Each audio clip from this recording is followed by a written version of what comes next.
Las guerras civiles no nacen de la noche a la mañana. ¿Saben qué pasa antes?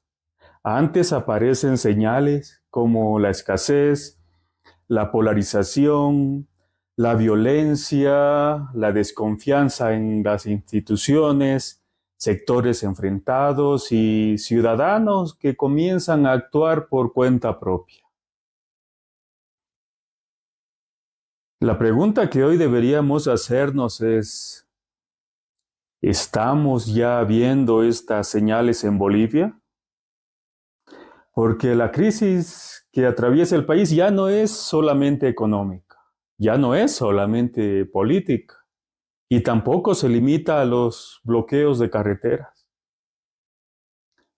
Lo que estamos observando es una acumulación de tensiones que, si no son resueltas a tiempo, podrían empujar a Bolivia hacia escenarios de confrontación social cada vez más peligrosos.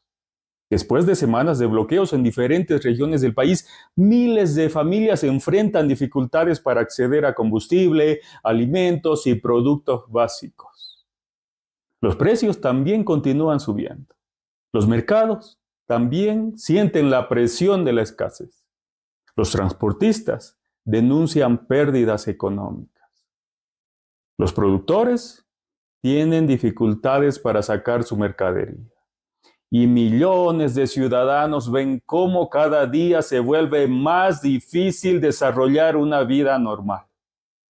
Pero el problema no termina ahí, porque recientemente la Confederación de Choferes de Bolivia ha dado un ultimátum al gobierno.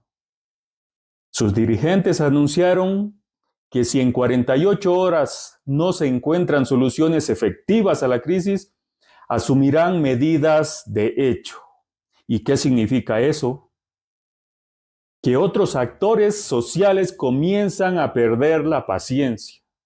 Y cuando diferentes grupos deciden actuar por su cuenta, porque consideran que el Estado no está resolviendo los problemas, el riesgo de confrontación se incrementa. La sociología tiene una explicación para este fenómeno. Cuando las instituciones pierden capacidad de respuesta, los ciudadanos empiezan a buscar soluciones fuera de los mecanismos tradicionales. Ya no esperan, actúan. Y ese es uno de los momentos más delicados para cualquier democracia. Porque el conflicto deja de ser entre manifestantes y autoridades. Ahora comienza a trasladarse a la sociedad. Transportistas contra bloqueadores. Ciudadanos afectados contra grupos movilizados. Productores contra quienes impiden el tránsito de mercancías. Sectores sociales enfrentados por recursos cada vez más escasos. Pero existe un peligro adicional: la inseguridad. Cuando la economía se paraliza y miles de personas pierden ingresos, aumentan los niveles de incertidumbre, frustración y desesperación social. Eso no significa que toda persona afectada vaya a delinquir, pero sí significa que crecen los factores de riesgos asociados a la violencia, los robos, los saqueos y la justicia por mano propia. Y algunas señales ya están generando preocupación. En Potosí, por ejemplo, días atrás, 3 personas acusadas de robar un vehículo fueron sacadas de celdas policiales y posteriormente quemadas por una multitud. En Viacha, 3 menores de edad fueron acusados del asesinato de un taxista presuntamente para robarle su vehículo. Son hechos distintos, pero reflejan un fenómeno común: una creciente pérdida de confianza en las instituciones encargadas de garantizar la seguridad y la justicia. Cuando las personas sienten que el Estado no puede protegerlas, aparece un riesgo muy peligroso: la justicia por mano propia. Y cuando la justicia por mano propia comienza a normalizarse, el tejido social empieza a deteriorarse. Por eso debemos hacernos una pregunta incómoda. ¿Todos estos acontecimientos son simplemente hechos aislados o forman parte de un mismo proceso de deterioro social? Bloqueos prolongados, desabastecimiento, escasez de combustible, aumento en constante de precios, sectores movilizados que exigen cambios políticos, transportistas que amenazan con medidas de hecho, ciudadanos cada vez más desesperados, casos de violencia y justicia por mano propia. Desde una perspectiva sociológica, ninguno de estos factores por sí solo provocan una guerra civil, pero cuando todos aparecen simultáneamente constituyen un escenario de alto riesgo para la estabilidad de cualquier país.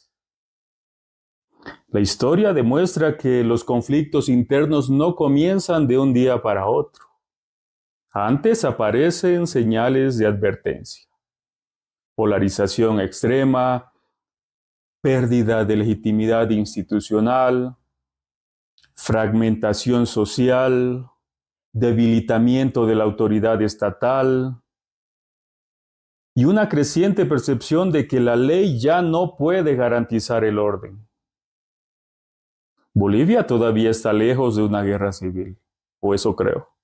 Pero sería irresponsable ignorar que varios de los factores que históricamente precedieron a conflictos internos en otras naciones comienzan a manifestarse al mismo tiempo.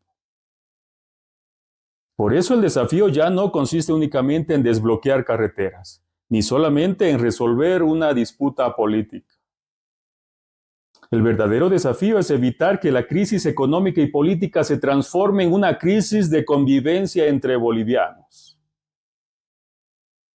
Porque una vez que la confrontación deja de ser entre Estado y los movilizados y pasa a ser entre ciudadanos contra ciudadanos, las consecuencias pueden ser impredecibles.